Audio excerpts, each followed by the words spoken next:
Téléspectateurs d'ITV, bonsoir et merci de nous rejoindre pour un nouveau numéro de La Totale. Voici le sommaire. Malgré les efforts consentis par le gouvernement du Sénégal, près de 500 milliards, les inondations perdurent. Abdourahmane Ly est allé à Tivaouane s'enquérir du calvaire des populations. Puis, direction Kédougou, où malgré l'abondance des ressources naturelles comme l'or, la région continue de souffrir du manque d'emplois et d'infrastructures. Aïssatou Kane nous dresse le portrait de la région. Ensuite, nous traverserons la frontière pour aller à Conakry, où le président Alpha Condé n'est plus l'homme fort du pays, destitué par un coup d'État de l'armée, ou des éléments de l'armée plutôt. Mamoudou Mokhtar Souaré nous fait le récit des événements de la journée. Dans Bouillon Culture, nous parlons ce soir de la teranga sénégalaise. Boubacar Dia nous explique pourquoi des milliers d'étrangers choisissent notre pays pour son bien vivre. Ensuite, dans Tranche de vie, nous sommes allés à la rencontre de la famille Diédhiou dans la commune de Diacksao. Mamoudou Lamine Fati a recueilli le témoignage de cette famille obligée de vivre dans les eaux à cause des inondations. Pour finir, coach Abdou Kansal nous donne des conseils sportifs pour passer une bonne semaine. Les développements dans un instant.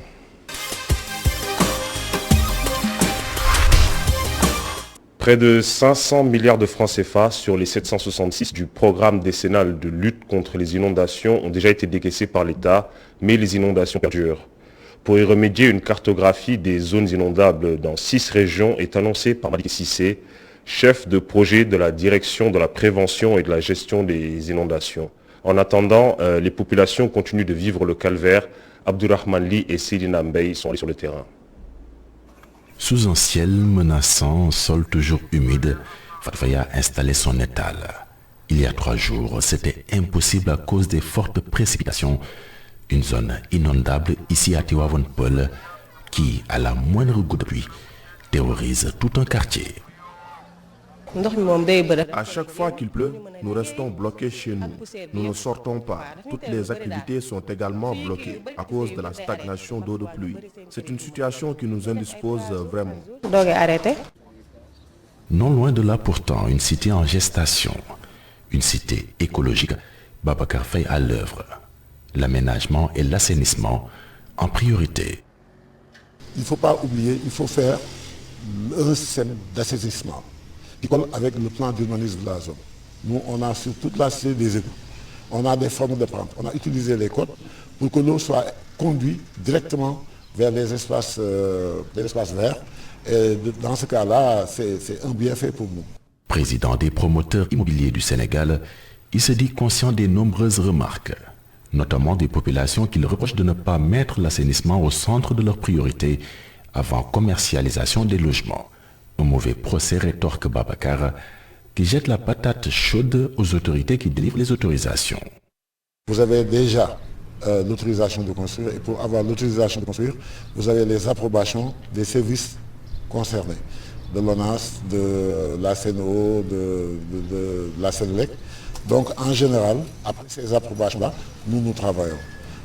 C'est vraiment un mauvais procès de dire que c'est les promoteurs immobiliers qui ont installé les gens dans des zones qui sont inondables. Parce que la pratique de l'autorisation de construire exclut déjà la responsabilité des promoteurs immobiliers. C'est un travail qu'il faut faire au préalable.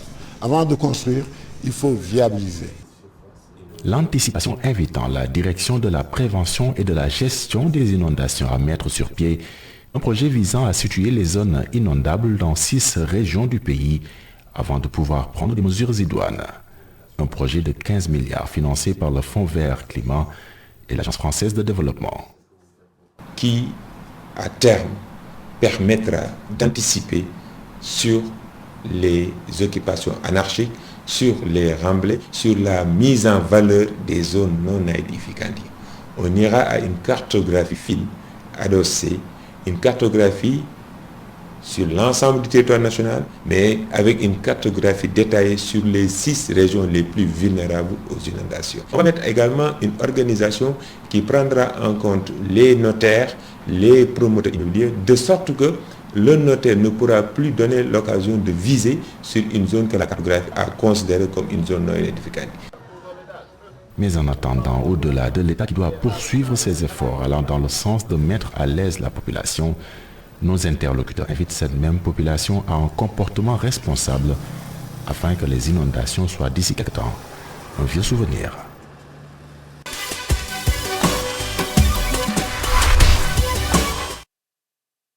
Nous recevons M. Idrissa Sané, journaliste au Soleil. Bonsoir Idrissa. Bonsoir Moussa Faye et merci pour l'invitation. Pas de problème. Vous êtes un des auteurs de l'article intitulé « Ici, les inondations se conjuguent au passé ». Quels sont ces quartiers qui auparavant étaient touchés par les eaux qui ont été épargnés cette année? En fait, on peut entre autres citer la Cité Soleil qui était victime des inondations et qu'aujourd'hui les populations ne sont pas préoccupées par ce phénomène. Il y a la Cité Belvédère, il y a des sites emblématiques comme Médina Gounass, Djiddah Thiaroye Kao, il y a Cissesse, il y a Yoff, entre autres. Donc dans ces zones, l'État a construit des ouvrages. Ces ouvrages ont permis de régler en bonne partie les questions liées aux inondations. Dans ces zones, l'impact des inondations sont atténués. Donc c'est un fait qui est là, qui est constant, et les gens doivent saluer. Mais cela ne veut pas dire que lorsqu'il va pleuvoir, il n'y aura pas un temps de rétention des eaux. Lorsqu'il pleut une quantité importante, il va forcément avoir des eaux. Mais il faut un temps, le temps de rétention, le temps que les eaux s'infiltrent ou s'écoulent dans ces quartiers. Donc est-ce qu'on peut dire qu'on a plus un problème d'évacuation des eaux qu'un problème d'inondation dans certaines zones?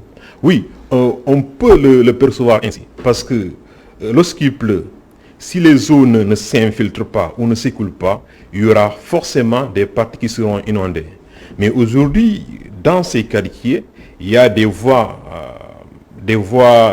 canalisations qui ont été construites qui permettent aujourd'hui l'évacuation de ces eaux, soit vers les bassins de rétention ou bien vers des déversoirs naturels. Donc c'est la construction de ces ouvrages, c'est la construction aussi des bassins versants, c'est la construction des exécutoires qui ont permis aujourd'hui de réduire l'impact des inondations, aussi bien à Dakar que dans certaines villes de l'intérieur du pays.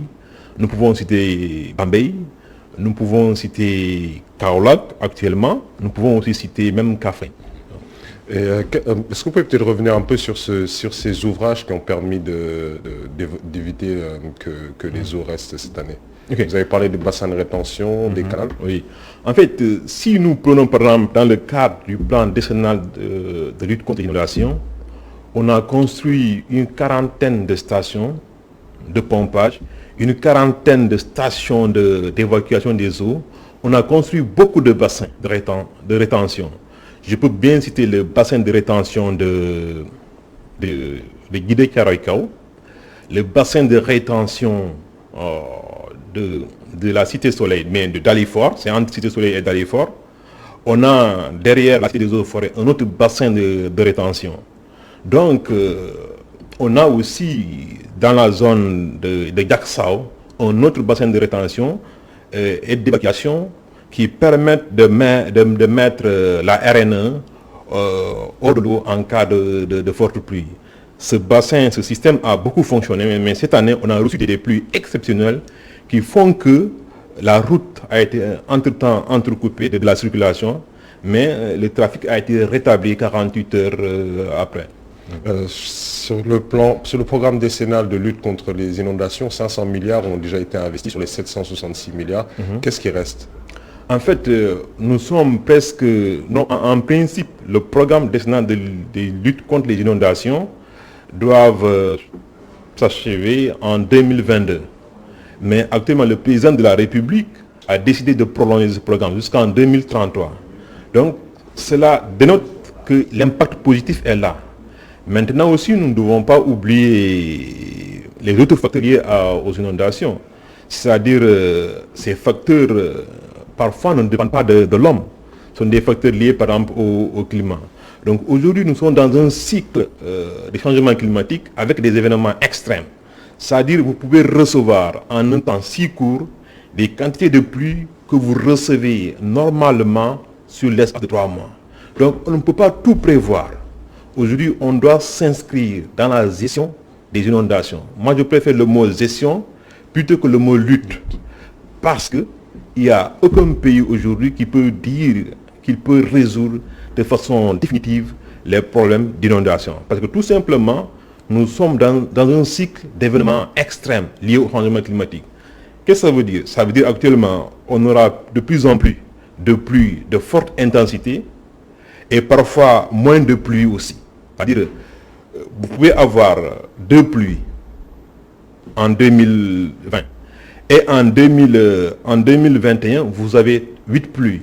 Mais les 2 pluies de 2021 peuvent être plus importantes que les 8 pluies de 2021. Donc, nous sommes dans un cycle de phénomènes de changement climatique avec ces événements extrêmes. Il faudra continuer à lutter contre les inondations. C'est pour cela que je salue aujourd'hui l'option prise par l'État du Sénégal de prolonger le plan décennal de lutte contre les inondations. Il faut le dire aussi, tout n'a pas été parfait, mais il y a des projets qui ont été réalisés. Et qu'est-ce qui bloque encore dans ces zones qui sont sous les eaux? En fait, aujourd'hui, si vous regardez, nous sommes à Kermassar. Auparavant, on parlait de Médina Gounass, on parlait de Pikine, on parlait de Grand Yoff. Aujourd'hui, le centre de gravité des inondations, c'est délocalisé à Kermassar.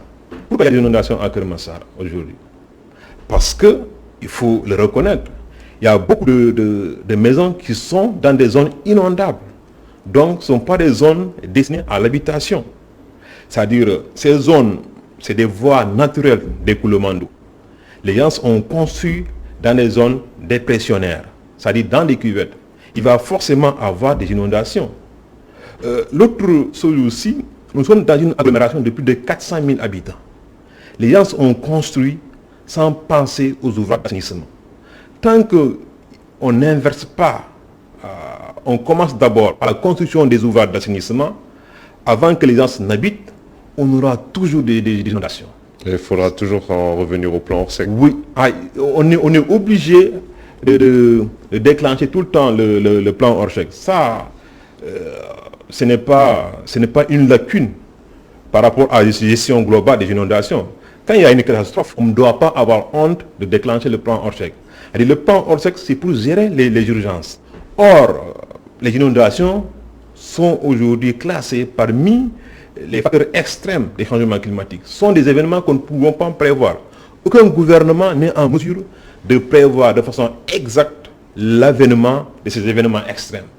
Donc le fait de déclencher le plan Orsec vise à atténuer dans l'urgence la souffrance des populations. Merci beaucoup, M. Idrissa. C'était un plaisir de vous avoir sur le plateau. Bien, merci beaucoup à vous. Place à Kouan-Eko, direction Kédougou, où 200 000 âmes habitent dans la région sur 16 800 km². Une région pleine de ressources naturelles comme l'or, le fer, l'uranium, le lithium ou encore le nickel. Mais malgré ces ressources, ces richesses, la région continue de souffrir du manque d'emploi et d'infrastructures. Aïssa Toukan et Moussa Fall nous dressent un portrait de la zone.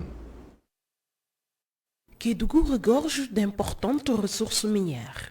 De 2009 à 2014, les exportations en or ont fortement évolué, passant de 85 milliards 403 millions de francs CFA à 70 milliards de francs CFA. En 2016, il comptait 6 215 unités économiques avec près de 80% s'activant dans le commerce, le transport, les bars et restaurants.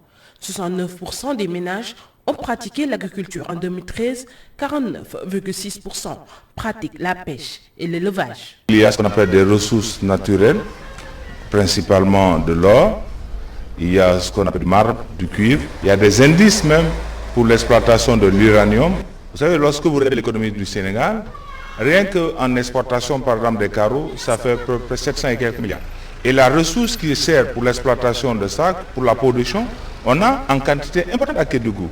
Donc ça veut dire que c'est un potentiel économique. Il faut juste l'exploiter et le mettre au service, n'est-ce pas, de la population. Aujourd'hui, l'économie française est alimentée à 90% grâce à l'uranium. Il y a des indices qui prouvent qu'au niveau de la région, avec des réserves évaluées à plus de 800 millions de tonnes, c'est disponible au niveau de la région de Kédougou. Maintenant, il y a le fer au niveau de Falamé, donc les ressources là-bas sont importantes.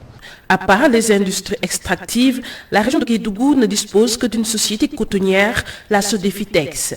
Malgré ces innombrables atouts, le manque d'infrastructures ralentit son développement et leur paillage constitue une véritable préoccupation. Justement, c'est là où le bas blesse.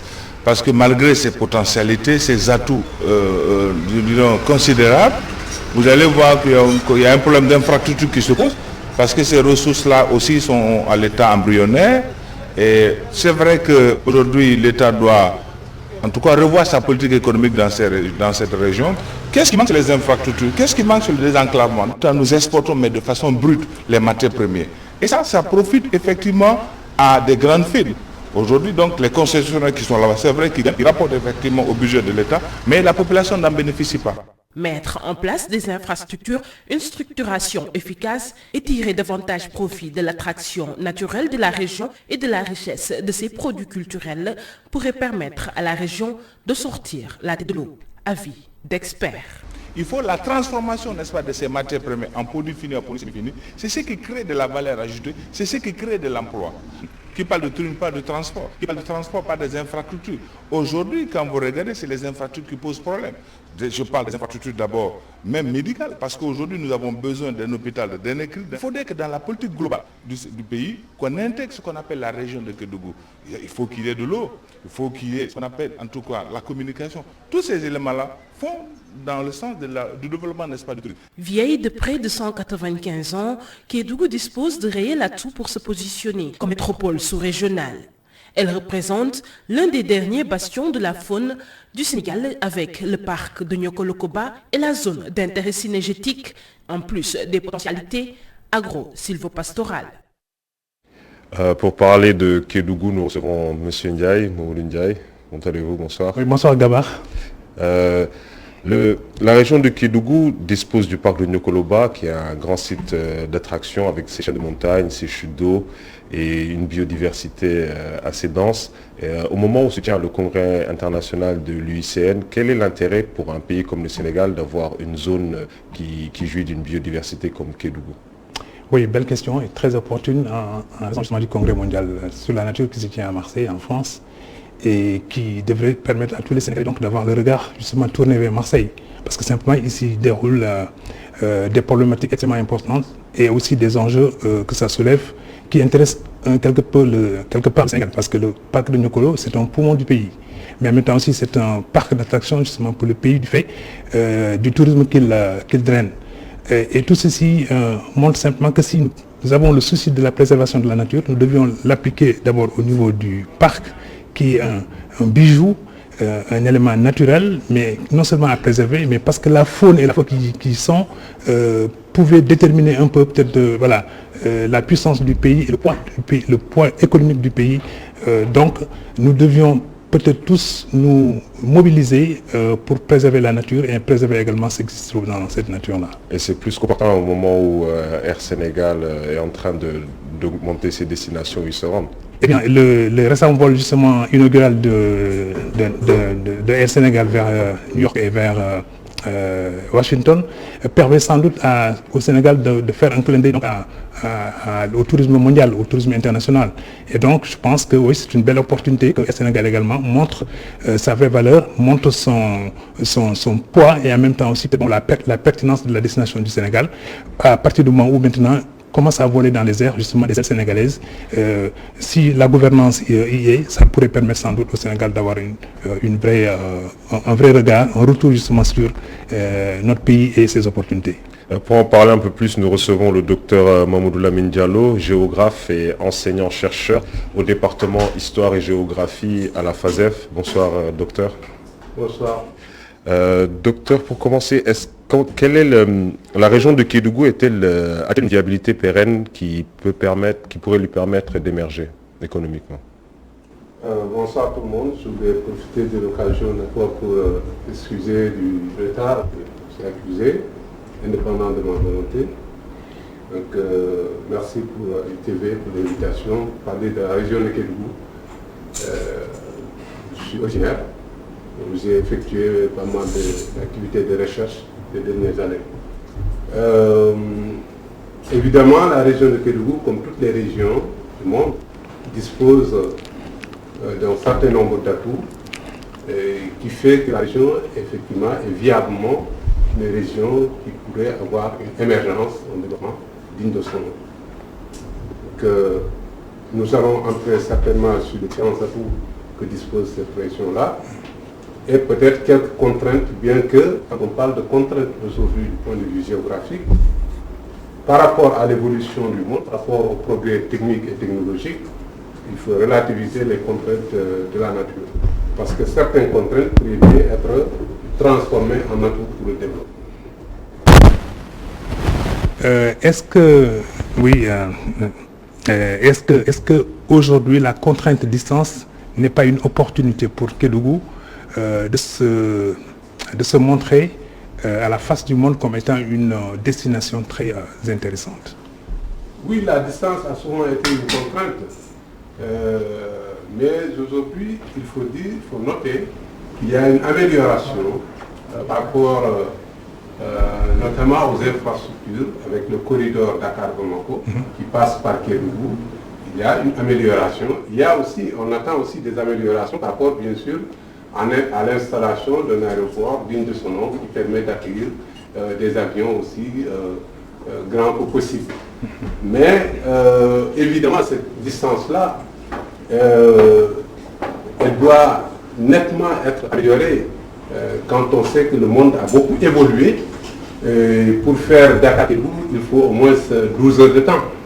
Donc vous vous rendez compte, dans le monde aujourd'hui, 700 km peut se faire en 2 heures ou en moins de 2 heures. Si on prend un TGV de 500 km à l'heure, c'est vite fait. Un train de 200 km, c'est 2 heures de temps d'ici Kédougou. Moi qui enseigne à Dakar, j'aurais pu enseigner à Dakar une semaine et aller passer mon week-end à Kédougou. Et je pense qu'on doit davantage travailler sur cette question de distance, rapprocher davantage Kédougou de Dakar pour que Kédougou puisse jouer pleinement son rôle dans le processus de développement de la région. En fait, quand je parle justement d'opportunités liées à cette distance et non pas à l'éloignement, c'est parce que peut-être Kédougou peut aujourd'hui retrouver un peu de l'intérêt et constituer sans doute un pôle, un hub dans le sud-est du pays, en raison effectivement de la concurrence qu'elle peut peut-être exercer sur Conakry, sur Bissau, sur Banjul et peut-être même sur le Bamako. Oui, tout à fait.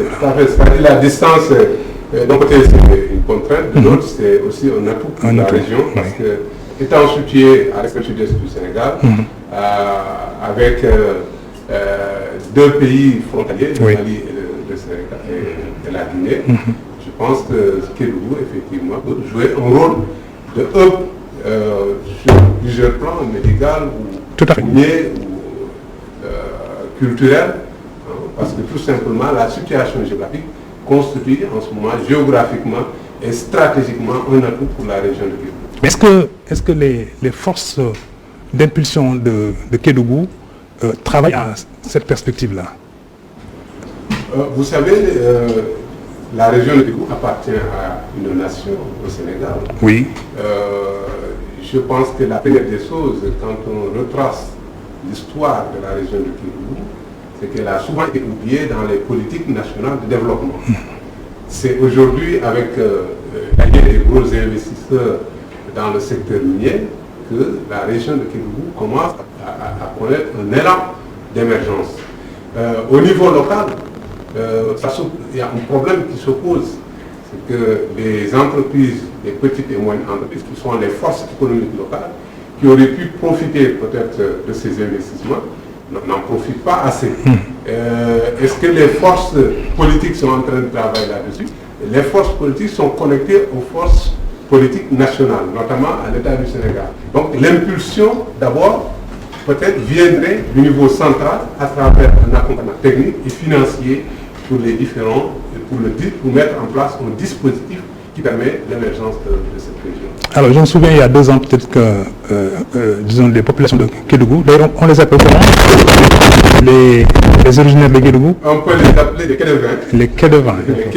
Et les Kédevines donc. Oui, les Kédevines. Voilà, donc la population de Kédougou s'était manifestée en disant que la priorité à l'emploi devrait être réservée donc aux autochtones, je veux dire aux populations originaires de la région. Mais quand le gouverneur d'alors de la région a fait un peu le recensement, par exemple, mettons le segment chauffeur, on s'est aperçu qu'il n'y avait pas plus de 2 chauffeurs détenant un permis de conduire et originaires de Kédougou. Donc, les sociétés qui voulaient employer justement des chauffeurs ne pouvaient pas trouver de l'emploi disponible, il fallait donc aller l'exporter. Et pourtant, vous protestiez contre justement l'envahissement de la région par justement des non-autochtones. Ça aussi, ça devrait être peut-être maintenant une perspective à travailler avec les forces sociales de la région, je veux dire les leaders d'opinion, vous-même peut-être, et d'autres amis de Kédougou qui pourraient sans doute conjuguer leurs efforts. Bon, je ne sais pas, ce recensement date de quand? Mettons de 2015-2016, et le gouverneur l'a fait, l'a rendu public en 2017. D'accord. Bon, il y a 5 ans déjà. Oui, bien sûr. Oui, les choses ont beaucoup évolué. Non, je veux savoir si les choses ont évolué. Oui, les choses ont beaucoup évolué, et je pense aussi, c'est, comme je le disais tantôt, c'est une question de politique de développement. On lance un projet d'exploitation sans pour autant au préalable travailler sur le dispositif qui permet de capter les retombées économiques et sociales de ces activités-là. Je pense en amont, on aurait pu travailler sur la formation. Vous prenez l'exemple du lycée technique et minier de Kédougou. Il a commencé à réellement être fonctionnel du point de vue technique et minier récemment. Il n'y a pas eu, en amont de ces projets-là, un travail de mise en place d'un certain nombre de compétences qui peuvent être associées à l'exploitation minière. Et c'est ce qui fait que dans beaucoup de régions du monde, et surtout africaines, on a de grands projets qui s'installent dans des régions, et à la fin de ces projets-là, on ne voit pas des traces. Et on parle de malédiction. Il n'y a pas de malédiction. La malédiction n'existe pas dans ce domaine. Une ressource ne peut pas être maudite. Il faut juste la transformer en moteur de développement. Comment? En amont, travailler sur les compétences dont vous venez de parler. Mais aujourd'hui, quand même, il y a pas mal de gens qui ont pris conscience depuis quelques années qu'effectivement, il faut former les enfants dans certains métiers comme chauffeur, dans les mécaniques, l'électricité.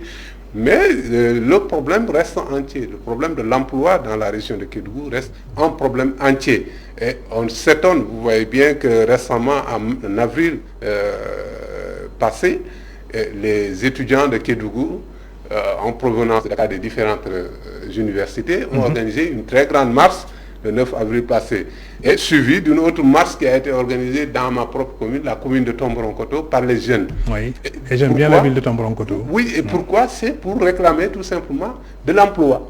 Quelles sont les filières qui pourraient porter cette création d'emploi à Kédougou?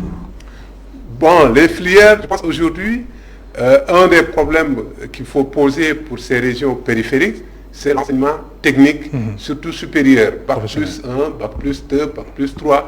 Donc, une des filières qu'il faut développer, peut-être, ce sont les métiers techniques qui sont associés surtout aux activités extractives. Et il y en a plusieurs. Il y a la conduite des engins, il y a la maîtrise de la mécanique, il y a la maîtrise de l'électricité, etc., etc. Donc, l'enseignement d'abord, professionnalisant, à partir du niveau BFM ou niveau PAC, pour ensuite espérer s'insérer dans le secteur extractif.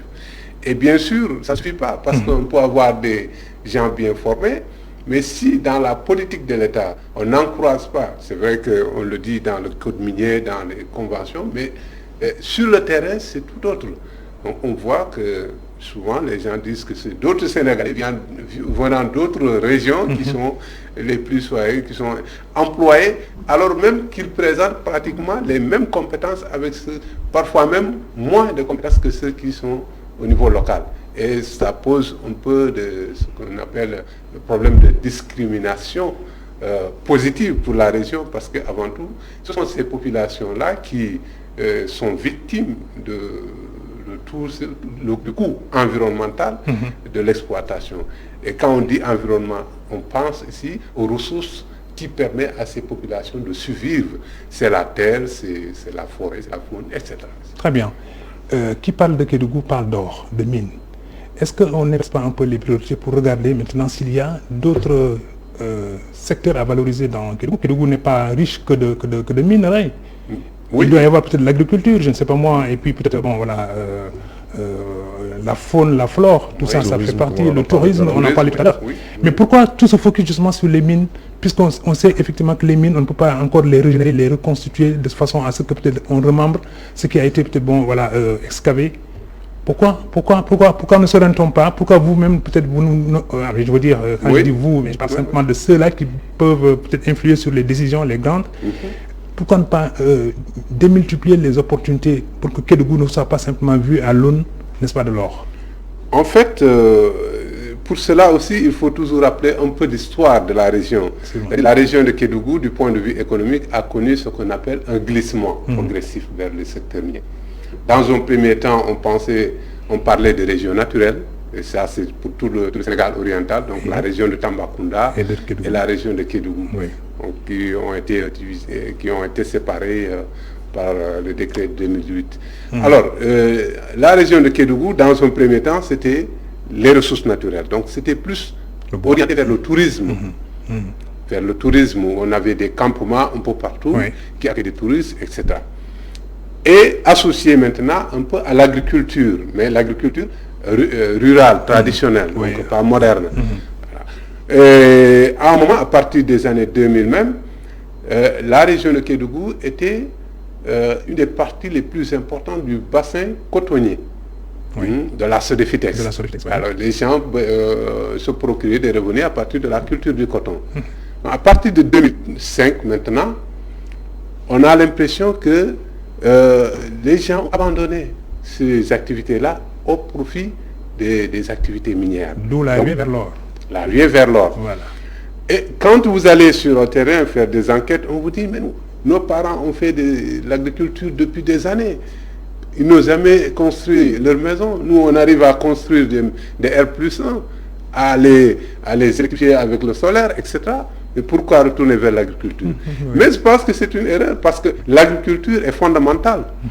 Et le problème, ce qu'il faut peut-être poser, c'est qu'il y a une fracture entre les trois secteurs d'activité.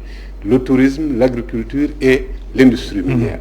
Et comment travailler pour qu'il y ait une certaine connexion entre les trois secteurs d'activité qui sont toutes importantes. Bien sûr. Alors, le secteur minier aurait pu financer l'agriculture, le secteur du tourisme aussi aurait pu financer l'agriculture. Pour faire de l'agriculture la principale activité de la région, parce que, en fin de compte, comme vous le dites, après quelques années d'exploitation, il n'y aura plus d'or, mais il n'y aura plus aussi de terre à cultiver, parce que avec ces excavations-là, qui ne sont pas réhabilitées, même si elles sont réhabilitées, elles ne peuvent plus servir à grand-chose pour l'activité agricole. Voilà. Est-ce qu'on doit maintenant procéder à une organisation donc des priorités?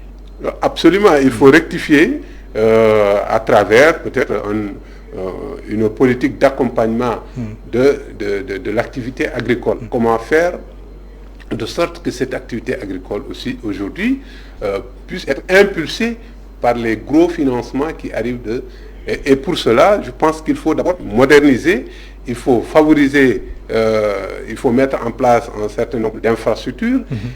Il faut aussi peut-être réorienter l'agriculture parce que l'agriculture dans cette région-là était une agriculture de subsistance. Le mil, le maïs, est-ce qu'il ne faut pas aujourd'hui penser à produire d'autres choses? C'est vrai que le fognon, c'est une particularité de la région qui est aimée par beaucoup de Sénégalais, mais il faut, je pense, aujourd'hui une réelle politique de développement agricole adossé au secteur industriel et minier. Et quelle peut être la place de l'entrepreneuriat dans cette relance économique ou cette émergence économique? Je le disais tantôt, les acteurs économiques locaux se plaignent aujourd'hui le fait que certains marchés liés au secteur minier les échappent. Pourquoi ils n'arrivent pas? Parce que tout simplement, quand il y a un marché de sous-traitance proposé par l'entreprise, il y a des critères extrêmement pointus qui font que les acteurs locaux sont éliminés d'office. Vous voulez préconiser donc une sorte de préférence régionale? Il faut non seulement une préférence régionale, mais il faudrait peut-être que l'État accompagne les acteurs locaux au plan technique et financier pour rehausser un peu le niveau de compétence. Parce qu'au-delà de la mine, il faut penser à conquérir le marché régional, voire le marché sous-régional. Parce que si on ne se limite qu'à fournir des produits à une industrie minière, le jour où l'industrie minière n'est plus là, alors qu'est-ce qu'il faut? Il faut penser à développer une agriculture pérenne, qui puisse conquérir le marché national, voire sous-régional. Les gens de Kédougou, dont vous par exemple, est-ce que vous avez un attachement presque ombilical à la région? Démontrez-vous tous les jours justement votre amour pour la région, votre désir de Kédougou? Ça c'est affirmatif, hein. Je dirais même, pour moi particulièrement, mon histoire universitaire est liée à la région de Kédougou. Donc, quand je commençais à travailler sur les mémoires de maîtrise et autres, je me suis rendu compte qu'il y avait beaucoup de gens qui refusaient d'aller à Kédougou. À l'époque, en 2005, les étudiants n'avaient pas de moyens pour aller dans ces régions-là, c'est vraiment loin. Et puis les conditions n'étaient pas faciles. Donc moi, j'ai choisi de travailler sur ma région, donc, par attachement. Et j'ai pensé que en 2005 déjà, qu'avec l'installation d'une mine à Sabodala, d'autres mines pourraient arriver peut-être quelques années plus tard, parce que c'est une région qui a un complexe géologique assez riche, en or, en fer et autres. Donc j'ai travaillé sur Kédougou et progressivement, jusqu'à ma thèse, j'ai travaillé toujours sur les problématiques de développement liées dans cette région-là. Donc ça, c'est un attachement particulier et je ne m'en suis pas arrêté là. J'ai soutenu à Paris, mais j'ai décidé de revenir au Sénégal, parce que je pense que je pourrais servir à ma nation, mais servir à ma région. Et je suis dans l'engagement citoyen, avec un mouvement que j'ai lancé, avec des jeunes de ma commune d'abord, mais je dis que c'est un engagement désintéressé, que ce soit avec les politiques ou non, je continue à défendre, et c'est pourquoi aujourd'hui, quand j'ai eu l'invitation de ITV aussi, j'étais à Kédougou, j'ai décidé de venir à cette émission-là, malgré que les étudiants m'avaient invité de la région à animer une conférence. Je me suis excusé, parce que je pense à partir de là, les problèmes de Kédougou sont un peu plus vus à l'échelle nationale et internationale. Mais Gabar, c'est tout un honneur que le professeur se déplace justement de Kédougou ici pour ITV, mais bravo. Donc je pense aussi que les Kédouvains suivent effectivement cette émission qui est entièrement consacrée à Kédougou. Mais revenons à un aspect quand même qui peut être aussi important. Selon vous, la croissance inclusive est-elle un cheval de bataille pour peut-être les Kédouvains, de façon à ce que peut-être il y ait un impact de la plupart des multinationales qui se posent dans la région, mais en même temps aussi qu'il y ait une amélioration de l'ordinaire de vie des populations? Vous savez, la croissance inclusive, elle permet de réduire les inégalités entre les régions, notamment entre cette région-là, assez loin de Dakar, et le centre du pays ou Dakar. Alors, mais le problème avec l'exploitation minière, c'est que au lieu de parler de malédiction, on peut parler des enclaves de richesse. Mais bénédiction. Voilà, bénédiction, mais surtout, les mines sont des enclaves de richesse. C'est ça. Cela veut dire quoi?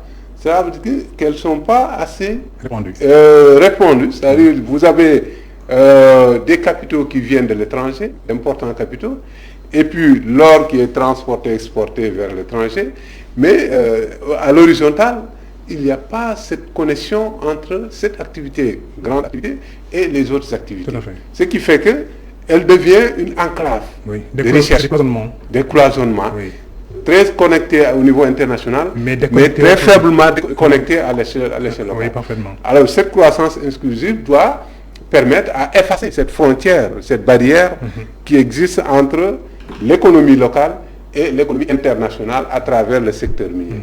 Et cela, je dis bien qu'il faut une politique qui a comme option peut-être de développer l'agriculture, de développer le secteur du tourisme et d'autres activités, les infrastructures, connectées maintenant aux activités d'exploitation minière. Et une des propositions peut-être qui pourrait être, c'est retourner une partie de l'argent de l'or dans la région. C'est-à-dire que les milliards que l'on produit tous les jours, tous les ans de Kédougou, les retourner pour construire des routes, désenclaver certaines zones. Parce que vous vous rendez compte, la piste qui conduit à la mine d'or de Sabodala, par exemple, est une piste latéritique. Parce que l'or ne passe pas par la piste stratégique, elle passe par l'avion. Vous vous rendez compte, c'est la population, les matériels, etc. qui passent par là. Mais vous êtes un universitaire, donc vous dites c'est des choses complètement incongrues, vous les décrivez avec beaucoup de pertinence, mais aussi avec beaucoup de douceur. Or, il faut peut-être un niveau d'exigence, n'est-ce pas, pour qu'il y ait un impact sur les populations.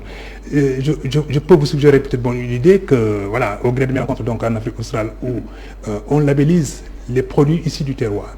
Par exemple, l'or issu de Kédougou pouvait être labellisé pour que sur les grandes places justement aurifères, Paris, la place Vendôme, ou bien peut-être Anvers, ou même New York ou Amsterdam, qu'on dise voilà un or qui vient justement de Kédougou. Et il a été ouvré par des populations qui ont trimé pour sortir l'or justement du sous-sol. À mon avis, si peut-être la bataille se menait à ce niveau-là, ça pourrait populariser donc l'or venant de Kédougou, mais en même temps aussi la destination Sénégal tirerait un profit de cet or-là, et en même temps aussi peut-être le niveau d'exigence pourrait s'élever pour permettre donc à ces multinationales donc de savoir que si elles ne réinjectent pas dans les milieux d'extraction justement de l'or, elles ne pourraient pas prospérer au plan mondial. N'est-ce pas, à votre avis? Oui, vous savez, l'exploitation minière, c'est deux dimensions. C'est l'exploitation artisanale et industrielle dans la région de Kédougou. Oui. Alors, vous parlez de labellisation par rapport à l'exploitation artisanale, je pense. Les deux? Oui, les deux. Oui. Mais à condition, pour l'exploitation artisanale, à condition de maîtriser les circuits commerciaux de cet or-là. Souvent, c'est une bonne partie de l'or du Sénégal qui échappe au gouvernement sénégalais, qui échappe aux acteurs économiques du Sénégal. Ouais. Enfin, les économies, les acteurs économiques au niveau national, on a l'impression qu'ils ne s'intéressent pas assez à ce qui se passe dans ces régions-là où ils pourraient bien investir. Mais c'est effectivement bien, et ça pourrait non seulement permettre une certaine visibilité à la région, mais rapporter un peu d'argent aussi à la région, le fait de labelliser. Ça, c'est une très bonne idée. Alors, mais si on prend l'industrie, l'exploitation industrielle, il y a plusieurs problèmes qui se posent. C'est exploité par des étrangers. On a une idée à travers les rapports ITIE qui sortent du Sénégal, mais quand ça sort du Sénégal, c'est à partir de Sabodala et puis l'aéroport international hors du pays. On pourrait travailler davantage pour l'État à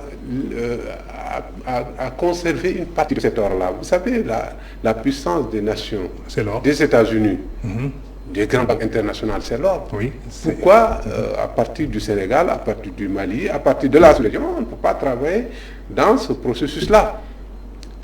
Faire de l'or, enfin, on parle de la monnaie africaine, mais on a bien des atouts pour construire, mettre en place cette monnaie-là.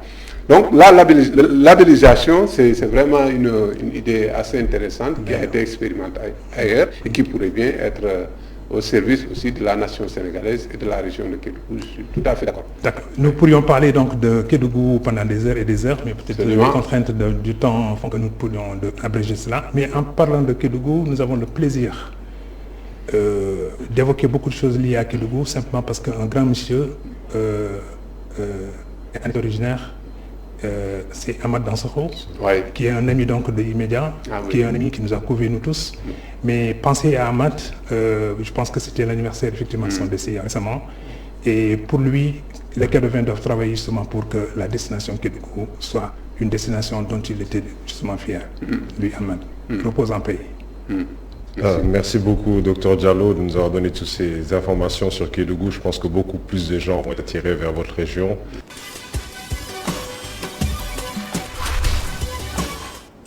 Alpha Condé n'est plus l'homme fort de la Guinée. Des éléments des forces spéciales guinéennes l'ont arrêté ce dimanche et ont dissous les institutions. La situation reste confuse à Conakry et pour avoir un peu plus d'éclaircissement, nous sommes en ligne avec Mamoudou Makhtar Souaré, notre correspondant sur place. Bonsoir Mamoudou. Je vous entends. Oui, comme je le disais tout de suite, le président Alpha Condé a été destitué ce dimanche par des éléments des forces spéciales guinéennes. Est-ce que vous pourriez revenir sur le récit de la journée? Alors oui, c'est vrai que c'est une spéciale, historique désormais, parce que c'est sûr que les Guinéens vont encore en parler très très longtemps. Tout commence à 8 heures, les gens se réveillent, notamment à Kaloum, centre-ville de Conakry, quartier d'affaires, et puis quartier également qui abrite se réveille avec des coups de fusil. Et ça dure très longtemps, je peux vous dire que ça dure à peu près 3 heures, et les gens ne peuvent toujours pas, notamment les journalistes, la presse, les médias, parce que tout de suite les accès sont bloqués. Les gens ne peuvent pas vraiment savoir ce qui se passe sur les réseaux sociaux. De spéculation finalement, et puis c'est autour de midi qu'on se rend compte en réalité qu'il s'agit d'une opération des forces spéciales qui tentent, pour l'instant, pour un début d'ailleurs les gens pensaient que c'était juste une mutinerie, et donc c'est bien après, autour de midi, que les gens comprennent en réalité il s'agit d'un coup d'État en cours, et ça se dénoue très très rapidement parce qu'autour de 14h, 15h, on annonce l'arrestation du président Alpha Condé, les images inondent les réseaux sociaux, les gens sont étonnés, difficile de confirmer l'info, et c'est par après donc Mamadi Doumbouya, cet homme dont on a tellement parlé aujourd'hui, cet homme 2 octobre 2018 lors donc du défilé d'indépendance de la Guinée, il apparaît, c'est un homme de taille avec une allure absolument impressionnante, les gens retiennent son nom et finalement on nous apprend en réalité que c'est lui donc le cerveau et c'est lui qui mène donc les opérations. Donc autour de 14h quasiment tout est bouclé, il passe à la RTG, la télévision nationale, on annonce que Alpha arrêté, et puis donc c'était clairement terminé. Donc voilà, ensuite les Guinéens ont inondé les rues, ils sont sortis, et je peux vous dire jusqu'à quasiment à 19h, les Guinéens étaient dans la rue en train de manifester, en train d'exprimer leur joie, et il n'y avait vraiment pas de... Est-ce que le calme est revenu sur place? Parce qu'à la Zérékoré également, on a annoncé des liesses de joie, excepté bien naturel.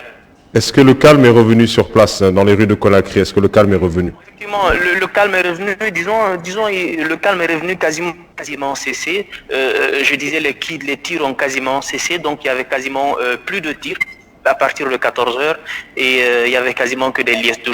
Il y a des rumeurs circulent actuellement sur l'opposant historique, Cellou Dalein Diallo, qui disent qu'il a lui aussi a été arrêté. Effectivement, vous avez raison de dire que c'est des rumeurs, parce que l'intéressé même, Cellou Dalein Diallo, il y a à peu près, je pense, 30 minutes, posté sur son compte Facebook qu'il se portait très bien, qu'il était chez lui, libre, en compagnie de sa famille, et que donc il n'y avait aucun problème. Donc je crois qu'il a démenti ces rumeurs-là, et effectivement aujourd'hui, la journée, vous l'avez certainement constaté, elle est allée très très vite, les événements se sont enchaînés, beaucoup de rumeurs, mais finalement, je crois qu'on commence à voir un peu plus clair, la tension est en train de retomber. C'est le Dalein et je dis, enfin. Et comment est-ce qu'est vu ce coup d'État par la population guinéenne au moment où plusieurs organisations internationales comme l'Union africaine condamnent ce coup de force d'une partie de l'armée? Alors je peux vous dire tout de suite que ce soit l'ONU ou l'Union africaine, les Guinéennes n'ont réellement pas excusez peut-être le terme, il peut paraître déplacé, mais pas de considération pour ces communiqués de l'Union africaine. C'est le constat que j'ai fait, j'ai discuté avec des amis, avec des frères. Il n'y a vraiment pas de considération, je disais, pour ces communiqués, parce que simplement, la raison évoquée, c'est que quand les manifestations à l'époque se sont passées en Guinée, quand il y a eu des centaines de morts, qui a entendu l'Union africaine, qui a entendu l'ONU, donc quasiment, disent les Guinéens, personne. Donc c'est une lueur d'espoir pour le peuple guinéen, ce coup d'État. Exactement. Donc c'est vraiment un vent nouveau qui souffle sur Conakry, un vent de liberté, et ça traduit, je pense incontestablement, ces liesses qu'on a vues ce soir, mais immenses et quasiment dans tous les quartiers de la capitale Conakry. Et je disais tout à l'heure que pas même à Conakry, même à l'intérieur du pays, on a vu des images de Guinéens vraiment heureux. Je peux vous dire, pour résumer vraiment cette journée, c'était une journée de fête à Conakry aujourd'hui. On ne peut pas dire mieux et pas moins. C'était vraiment une journée de fête. Les Guinéens étaient en fête aujourd'hui. Parce qu'il faut le comprendre aussi, le quotidien des Guinéens était devenu dernièrement absolument insoutenable. Imaginez le carburant, le litre d'essence qui coûtait 9 000 francs est passé à 11 000, donc 2 000 francs de hausse sur le litre d'essence. Et ça a aussitôt entraîné une flambée des denrées de première nécessité, transport. Le coût de la vie a vraiment et donc aujourd'hui les Guinéens ne pouvaient vraiment plus porter et soutenir ce quotidien difficile-là. Donc c'est vraiment aujourd'hui une journée que l'on peut comprendre. C'est comme si c'était une espèce de libération. C'est comme si c'est comme je l'ai dit tout à l'heure, un vent nouveau qui souffle aujourd'hui sur Conakry. Les gens sont heureux, vraiment, les gens sont heureux. Merci beaucoup Mamadou Mokhtar Souaré.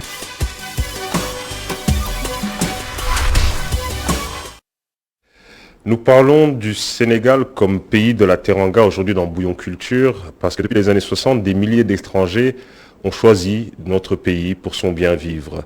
Parmi eux, des chefs d'État venus même s'exiler au Sénégal. Le dossier est signé Boubacar Dia et Moussa Fall. Bienvenue au pays de la Teranga. Tout étranger qui foule le sol sénégalais l'a entendu. Depuis l'indépendance en 1960, le nom du Sénégal est associé à la Teranga, l'hospitalité à la sénégalaise. Mais parce que dans nos sociétés traditionnelles, le cadre de vie était considéré comme un cadre familial. En réalité, il n'y avait pas des maisons ou des concessions enfermées sur elles-mêmes. Lorsque vous regardez le terroir villageois, il était une sorte de fraction du clan. Tant et si bien que tout membre de la communauté pouvait être considéré comme part entière des autres éléments qui composent le milieu. Sous ce rapport-là, on connaissait la parenté sociale. Et c'est ce qui fait que, comme dit Evans Pritchard, dans les sociétés sénégalaises traditionnelles, on est parent ou on est ennemi. Donc lorsqu'un étranger arrive, il est intégré dans le réseau de parenté à plaisanterie, mais il est intégré dans le réseau de parenté tout court, de manière à ce que finalement, on ne peut pas parler d'étranger. Le mot étranger d'ailleurs n'existe pratiquement pas dans les langues africaines. Ça veut dire que lorsqu'un étranger arrive, il est intégré comme membre à part entière de la communauté, comme un parent. Cette hospitalité à la sénégalaise, un amortisseur des tensions sociales, un facteur d'intégration. Et le fait de donner à l'autre tous les privilèges liés à la parenté finit par installer une situation où les conflits, dans une certaine mesure, sont gérés avec beaucoup d'intelligence, avec beaucoup de souplesse. Et cela fait que dans ces sociétés-là, les conflits ne pouvaient pas atteindre une proportion très élevée parce qu'on était parents. Premièrement. Deuxièmement, ça permettait de développer la coopération au niveau social, ça permet de développer la solidarité au niveau social.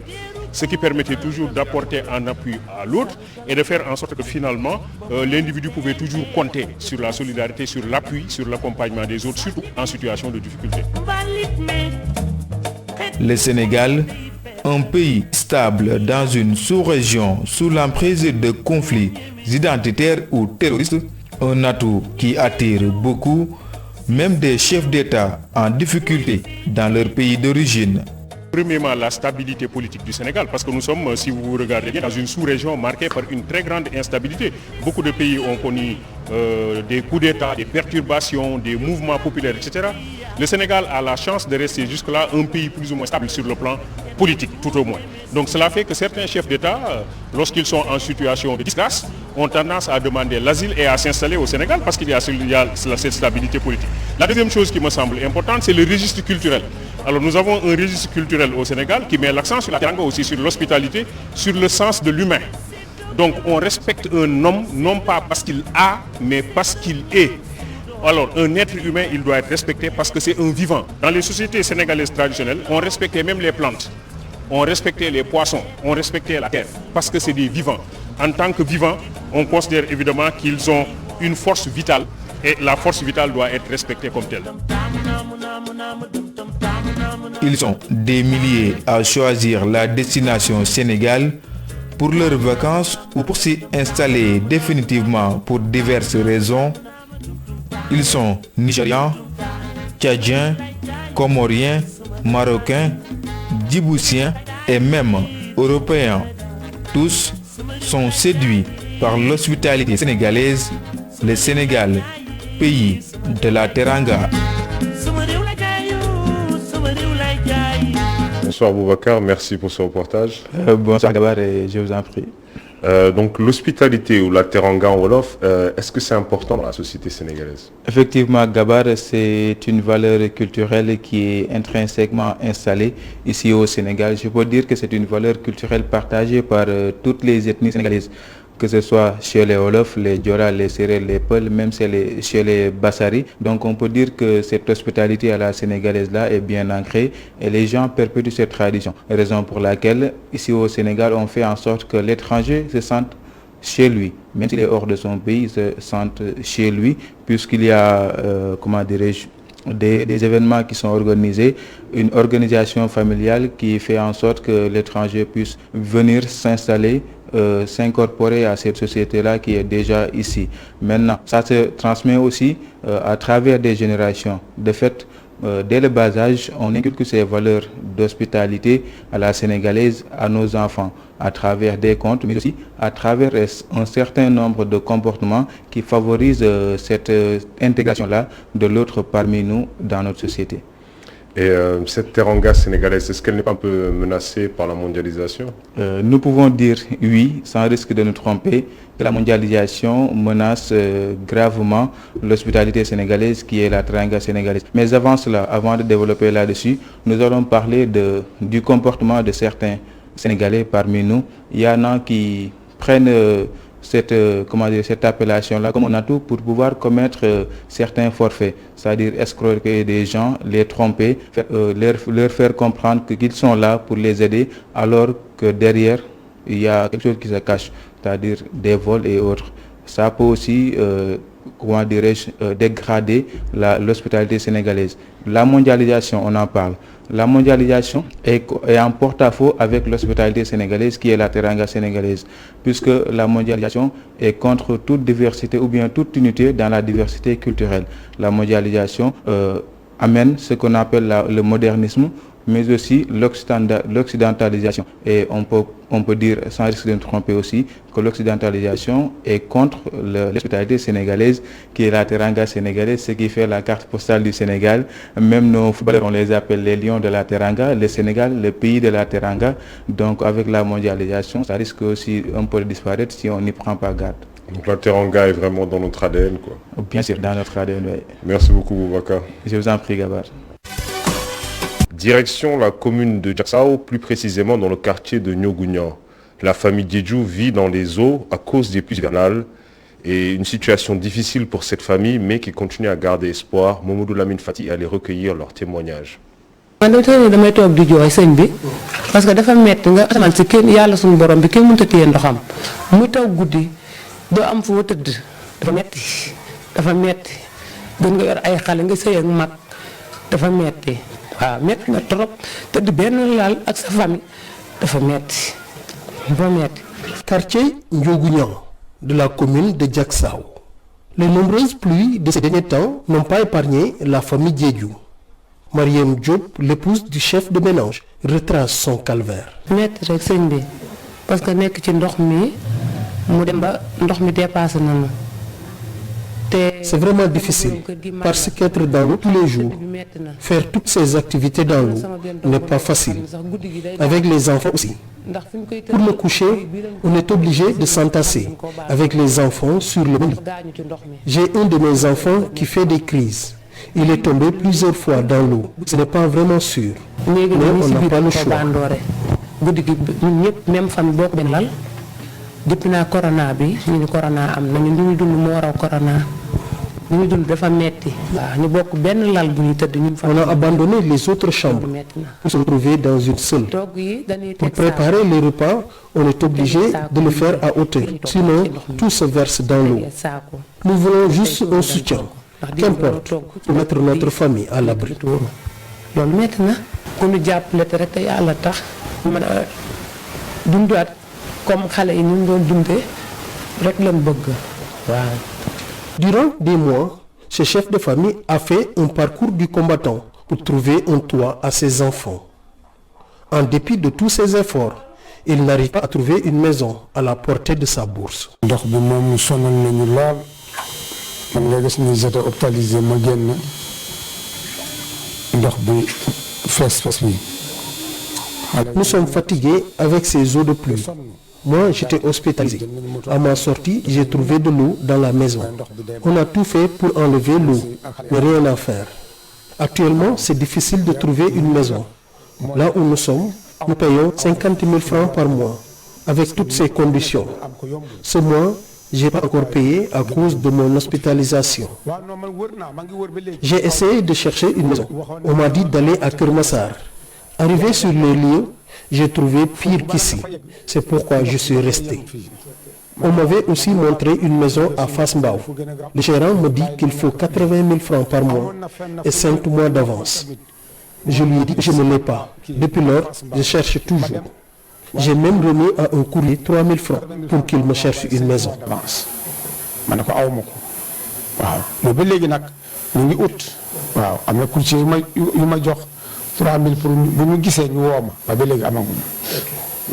L'eau a pénétré dans tous les endroits de la maison des Djedju. Des matelas superposés, les repas préparés à hauteur, des fosses, des toilettes pleines. Autant de maux que vit la famille Djedju de Diacksao. Jusque-là, les Djedju tiennent bon, en espérant voir très vite le bout du tunnel.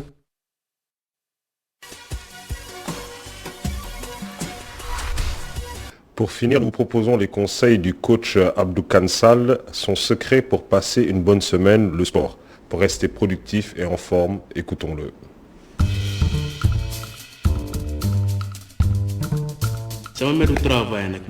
À chaque fois quand je me réveille. Comme je suis coach sportif, ma méthode pour passer une bonne semaine, c'est de faire en sorte d'être en forme. À mon réveil, je pratique du sport. Ceci me permet d'être très actif. Qu'importe, ça peut être de la corde, du footing, du vélo. Je fais chez moi 5 minutes d'abdominaux et 5 minutes de pompe. À chaque série, je prends 15 secondes de récupération et je le fais chaque jour du lundi au dimanche.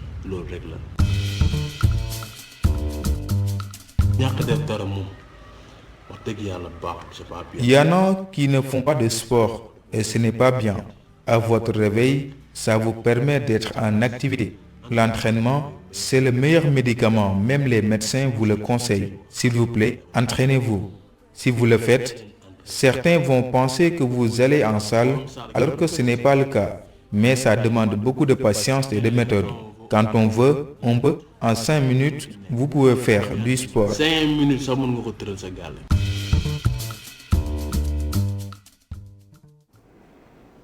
Merci d'avoir suivi la totale, c'est tout pour cette semaine. Restez à l'écoute pour le reste des programmes d'ITV. Bonsoir.